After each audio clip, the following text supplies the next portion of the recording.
Welcome to TL teaching learning. ଆଜିର ଏହି discussion ପଏଣ୍ଟରେ ଆମେ ଡିସ୍କସ୍ କରିବା ସେବକ ସେବିକାର ସିଲାବସ୍ ଯେଉଁଟାକି ପ୍ରିଲିମ୍ ଏକ୍ଜାମ୍ ପାଇଁ ଯେଉଁ ଅଛି ତାହାକୁ ମୁଁ ଓଡ଼ିଆରେ ଲେଖିଦେଇଛି, କାହିଁକି ନା ଇଂଲିଶରେ ବୁଝିବା ପାଇଁ ବହୁତ କଷ୍ଟକର ହୋଇଥାଏ କେତେ ଷ୍ଟୁଡେଣ୍ଟମାନଙ୍କୁ, ଆସ୍ପାଇରାଣ୍ଟମାନଙ୍କୁ। ତ ଇଂଲିଶରଟାକୁ ମୁଁ ଓଡ଼ିଆରେ ଟ୍ରାନ୍ସଲେଟ୍ କରିକି ଏହି ଭିଡ଼ିଓ ମାଧ୍ୟମରେ ସେହି ସିଲାବସ୍କୁ ଆପଣମାନଙ୍କ ସହିତ ସେୟାର କରୁଛି। ତ ଆପଣମାନେ ଜାଣିଛନ୍ତି କି ସେହି ଏକ୍ଜାମ୍ଟା ପ୍ରିଲିମ୍ ଏକ୍ଜାମ୍ଟା 17 ଜୁଲାଇ ଏବଂ 18 ଜୁଲାଇରେ ଅଛି। ତ କମ୍ ଟାଇମ୍ ମଧ୍ୟରେ କିପରି ପ୍ରିପେୟାର କରିବେ ସେଇଟା ଆପଣଙ୍କ ଉପରେ ଟାଇମ୍ ମ୍ୟାନେଜମେଣ୍ଟ ଉପରେ ଡିପେଣ୍ଡ କରେ।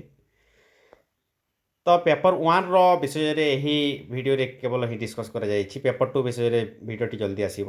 ତ ଜିକେ ଏବଂ କରେଣ୍ଟ ଆଫେୟାର୍ ଯେଉଁଟାକି ଓଡ଼ିଶା, ଭାରତ ଏବଂ ଇଣ୍ଟରନ୍ୟାସନାଲ୍, ତ ସହିତ Indian history and Indian freedom struggle ବିଷୟରେ ପଢ଼ିବାକୁ ପଡ଼ିବ। ଭୂଗୋଳ, ରାଜନୀତି ବିଜ୍ଞାନ, ଇକୋନୋମିକ୍ସ ଏବଂ ଜେନେରାଲ୍ ସାଇନ୍ସ ଯେଉଁଟା ଅଛି ସେଇଟା କେଉଁ ବହିରୁ ପଢ଼ିବେ, ସେଇଟା ସିଟି ବହିରୁ କିମ୍ବା ଆମେ 6-7ରୁ ସେଇଟା 8 କ୍ଲାସ୍ ପର୍ଯ୍ୟନ୍ତ ପଢ଼ିଦେଲେ ଏହି ସିଲାବସ୍ ଫୁଲଫିଲ୍ ହେଇଯିବ। ଏବଂ ଯେଉଁ ଭାରତୀୟ ସ୍ୱାଧୀନତା ସଂଗ୍ରାମ ଅଛି 10th କ୍ଲାସ୍ର ବୁକ୍କୁ ପ୍ରିଫର୍ କଲେ ଓଡ଼ିଆ ମିଡ଼ିୟମ୍ର ଭଲ ହେବ। ଗଣିତ ବିଷୟରେ ଏମିତି ବେଶୀ ଡିଫିକଲ୍ଟ କ୍ୱେଶ୍ଚିନ୍ ପଚାରିବନି, ସେ ଜେନେରାଲ୍ କ୍ୱେଶ୍ଚିନ୍ ଗୁଡ଼ାକ ପଚାରିବ। ନମ୍ବର ସିଷ୍ଟମ୍ ଯେଉଁଟାକି ଓଡ୍ ଇଭେନ୍ ନମ୍ବର, ଏଇ ଟାଇପ୍ର ଯେଉଁ ପ୍ରାଇମ୍ ନମ୍ବର ଗୁଡ଼ାକ ସେଇଟା ପଢ଼ିବାକୁ ପଡ଼ିବ।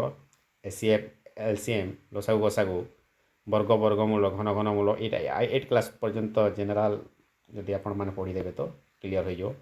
ଲାଭ କ୍ଷତି ରିହାତି ବିଷୟରେ ହଁ ଟିକେ ପଢ଼ିବାକୁ ପ୍ରାକ୍ଟିସ୍ କରିବାକୁ ପଡ଼ିବ। ଏମିତି ଭାବିକି ମଧ୍ୟ ଆପଣମାନେ କ୍ୱେଶ୍ଚନ୍ ଗୁଡ଼ିକୁ ସଲ୍ଭ କରିପାରିବେ, ଏମିତି କଡ଼ା କ୍ୱେଶ୍ଚିନ୍ ଆସିବନି। ସରଳ ସୁଧ, ଚକ୍ରବୃଦ୍ଧି ସୁଧ, ଜଷ୍ଟ ଯେଉଁଟା ପ୍ୟାଟି ୱାଇସ୍ ରହେ ସେଇଟା ଦେଖିବାକୁ ପଡ଼ିବ। ରିଜନିଂ ବିଷୟରେ ଏମିତି ବି ଯେଉଁ ରିଜନିଂ ଆଲଫାବେଟ୍ସ ଗୁଡ଼ାକ ଅଛି ସେଇ କିମ୍ବା ସଂଖ୍ୟା ବିଷୟରେ ଯେଉଁଟାକି ଏଇଟା ପ୍ରାୟ ସ୍କୋୟାର କ୍ୟୁବ୍, ରୁଟ୍ କ୍ୟୁବ୍, ଏଇ ଟାଇପ୍ର କ୍ୱେଶ୍ଚନ୍ ଗୁଡ଼ାକ ଆସିଥାଏ, ସେଇଟାକୁ ଦେଖିବାକୁ ପଡ଼ିବ। ଇଂଲିଶ ବିଷୟରେ ଯେଉଁ ହଁ 8, 9, 10ର ଗ୍ରାମାର ବହିକୁ ପ୍ରିଫର୍ କଲେ ହେଇଯିବ। ଯେଉଁଟାକି ଆର୍ଟିକଲ୍, ନାଉନ୍, ପ୍ରୋନାଉନ୍, ପ୍ରିପୋଜିସନ୍, ସେ ସେମ୍ କ୍ୱେଶ୍ଚନ୍ ଗୁଡ଼ାକ କିମ୍ବା ପ୍ରିଭିୟସ୍ ଇୟର୍ର କ୍ୱେଶ୍ଚନ୍ ଗୁଡ଼ାକ ଯେଉଁଟା ଅଛି ରିପିଟ୍ କରିଥାଏ। ଏବଂ ଅନସିନ୍ ପେସେଜ୍ ଡିପେଣ୍ଡ କରିକି ଆପଣଙ୍କର ଭୋକାବୁଲାରୀ ଉପରେ ସେଇଟା କ୍ୱେଶ୍ଚନ୍କୁ ସଲ୍ଭ କରିପାରିବେ। କମ୍ପ୍ୟୁଟର ନଲେଜ୍ ବିଷୟରେ ହଁ ଆରିହାନ୍ତର ସେଇ ଛୋଟ ବୁକ୍କୁ ପଢ଼ିପାରିବେ, କିମ୍ବା ଯେଉଁ ଓଡ଼ିଆ ମିଡ଼ିୟମ୍ର ବହି ଗୁଡ଼ାକ ମଧ୍ୟ ଅଛି ସେଇଥିରୁ ମଧ୍ୟ ଆପଣମାନେ ଓଡ଼ିଆରୁ ପଢ଼ିକି ଭଲ ଭାବରେ ବୁଝିପାରିବେ, ସଲ୍ଭ କରିପାରିବେ।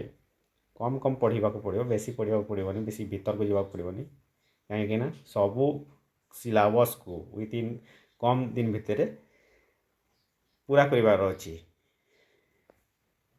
ସେହିପରି ସାଇକେଲ, ହଁ ପେଡ଼ାଗୋଜିରଟା ସିଟି ସିଲାବସ୍, ସିଟି ବୁକ୍ ମୁଁ ପ୍ରିଫର୍ କରିବାକୁ ଚାହେଁକି FC2 ଯେଉଁଟା ସିଟି ବୁକ୍ ଅଛି ସେଇଟାକୁ ପ୍ରିଫର୍ କରନ୍ତୁ। ସେଇ FC2ର ପ୍ରାୟ ସେଇ ସିଲାବସ୍ ଗୁଡ଼ାକ ଏହି ପେଡ଼ାଗୋଜିରେ ଅଛି। ଏଇ FC2ର ହିଁ ଏଇଟା ଯେଉଁ ଶିକ୍ଷଣ ପ୍ରକ୍ରିୟା, ଶିକ୍ଷାର୍ଥୀକୁ ବୁଝିବା, ଏଇଟା ମଧ୍ୟ FC2ରୁ ପାଇଯିବେ।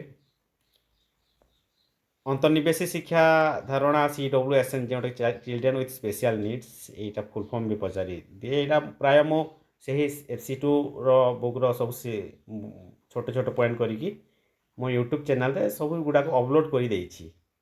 ଆପଣମାନେ ଯାଇକି ଦେଖିପାରିବେ ମୋତେ ଭିଡ଼ିଓ, ଯଦି କମ୍ ଟାଇମ୍ ଭିତରେ, କିନ୍ତୁ ନିଜେ ପଢ଼ିଲେ ସେ ବହି ଗୁଡ଼ାକ ବହୁତ କିଛି ଜାଣିପାରିବେ। ଶିକ୍ଷାଦାନର ପନ୍ଥା ଏଇଟା FC2ରେ ତ ମିଳିବନି, ଏଇଟା FC4 ବୁକ୍କୁ ପଢ଼ିବାକୁ ପଡ଼ିବ। ସେଇଠାରୁ ଆପଣମାନେ ଏଇ ଗୁଡ଼ାକ ଜାଣିପାରିବେ। ସେଇ ବହିକୁ ପ୍ରିଫର୍ କରନ୍ତୁ ଏବଂ ସେହି ଗୋଟିଏ ବହିରେ ହିଁ ଏହି ମୂଲ୍ୟାୟନ ବିଷୟରେ, କଣ୍ଟିନ୍ୟୁଅସ୍ କମ୍ପ୍ରେହେନ୍ସିଭ୍ ଏଭାଲୁଏସନ୍ ବିଷୟରେ ମଧ୍ୟ ଦିଆଯାଇଛି। ତ ପେପର୍ 2 ବିଷୟରେ ବହୁତ ଶୀଘ୍ର ଭିଡ଼ିଓଟି ଆଣିକି ଆସିବି। ଆଜି ପାଇଁ କେବଳ ପେପର୍ 1ଟା ଡିସ୍କସ୍ ହେଲା। ତ ସେହି ହିସାବରେ ନିଜର ଟାଇମ୍ ମ୍ୟାନେଜମେଣ୍ଟ କରିକି, ପ୍ଲାନିଂ ହିସାବରେ ଟାଇମ୍କୁ ୱେଷ୍ଟ ନ କରିକି, ଠିକ୍ କାହିଁକି ନା ଯେଉଁ ଜୁନିୟର ଟିଚର୍ ଏକ୍ଜାମ୍ ହୋଇଥିଲା ବହୁତ କମ୍ପିଟିସନ୍ ହୋଇଥିଲା, ଯେଉଁଟାକି RST ଅପେକ୍ଷା, ହାଇସ୍କୁଲ୍ ଟିଚର୍ ଅପେକ୍ଷା, ସେହିପରି ଏହି ସେବକ ସେବିକା ମଧ୍ୟ ବହୁତ କମ୍ପିଟିସନ୍ ହେବ। ସେହି ହିସାବରେ ନିଜକୁ ପ୍ରିପେୟାର କରନ୍ତୁ ଏବଂ ଲକ୍ଷ୍ୟ ହାସଲ ଦିଗରେ ଯାଆନ୍ତୁ। ନିଶ୍ଚୟ ଲକ୍ଷ୍ୟ ହାସଲ ହେବ। ଧନ୍ୟବାଦ।